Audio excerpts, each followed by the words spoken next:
Hi guys, right, okay, so another video on the Turbo ST150 today. I've got my list of goals that I plan to work through, and the main thing I'm trying to achieve, if we can read it up here, is more boost, basically. So I'll be going through, ticking off what I need to do. There's a few other things that I've added to the list as it tends to go. You start working, you find more things you want to do. Also, while the front end's up in the air, I'm also going to put some coilovers on it. And I bought some coilovers many years ago. They've been sat in a box and they've not been touched. So I'm going to put them on and I'm going to see what the car rides like. So in general, I'm pretty happy with the way that the car actually rides and handles. But it can't take potholes very well.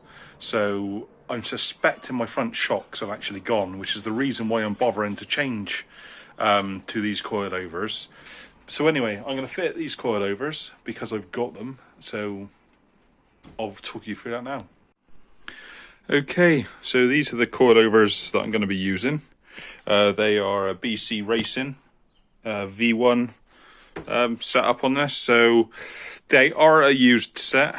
So I'm basically in the process of stripping everything down from the coilover and just accessing all the threads, making sure nothing is seized up, which luckily I've got the tools, came with them.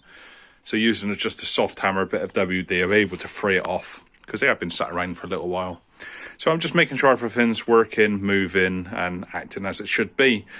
Then it's a case of rebuilding it, putting it all back together. Nice thing about these, it's got a separate height adjustment to the spring sort of preload. So you can preload the spring and then set the height on a separate sort of set up there on a separate collar. So that's good. A lot of the cheaper stuff is the spring preload and height adjustment is one of the same, basically. It's nothing too fancy. There's no adjustable top mounts or anything, just your usual damper control on it. But just say stripped it down, giving it a clean up, bit of a soft brush over it, might put a bit of copper slip on there just to help it stop it seizing up in the future. Just all the little nuts and bolts, going to crack them off and give it a good clean up. Okay, so when I'm rebuilding these, I've just got a little bit of anti-seize on the threads. Nothing too dramatic, but just where they're going to be. I've wound this one down for the preload on the springs. That's tight. I've done it basically by hand, tight by hand. And then what I'm going to do is measure from the desk to the bottom of the collar. And when I tighten this one up, again, I'll tighten it by hand. But if I measure the heights the same, in theory, I should have the same preload on both the front springs. So that's what I'm going to do. And then this collar will just wind down and lock it in place, basically, at that point. So with the coilover now fitted, it's quite a simple process on these. Again, these Fiestas are really simple. So we've just got the anti-roll bar, a main pinch bolt at the back there, and just a brake hose connected to it. With all that out of the way, it drops out. So I don't know what ride height I'm going to need. So what I've done is I've picked a number, which happens to be 75 mil, and I've just set that the same on both sides. When I let it down on the floor, obviously I'll see where I'm at, and I know how much to adjust it by. So I'm going to crack on and get the other side fitted, and just get it all done. Okay, so rears are now on. The only thing tricky about the rears really is this lower mount, because I've got an anti-roll bar on the back, an aftermarket one. You need to just remove it to get to the bolt. But so that's on, fitted with the springs. Now it's on the lowest setting. You can see how close that is there. So once that's sat on the floor, I'm almost certainly going to need to raise that one up a little bit, but we'll wait until it's on the floor before we figure out all the ride heights.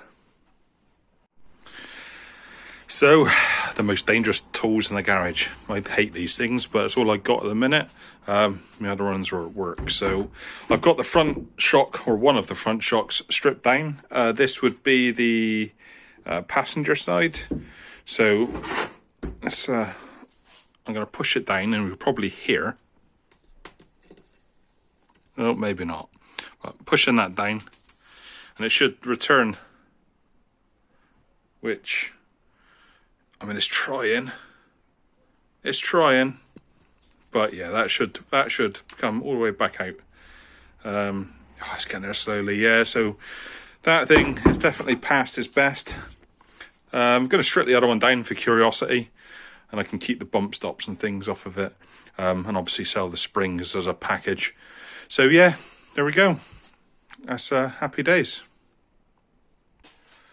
So as you can see, I've got more mess to tidy up now, so that's good. Right, oil coilovers are now fitted. I just need to adjust the ride height. Can't do that until it's on the floor.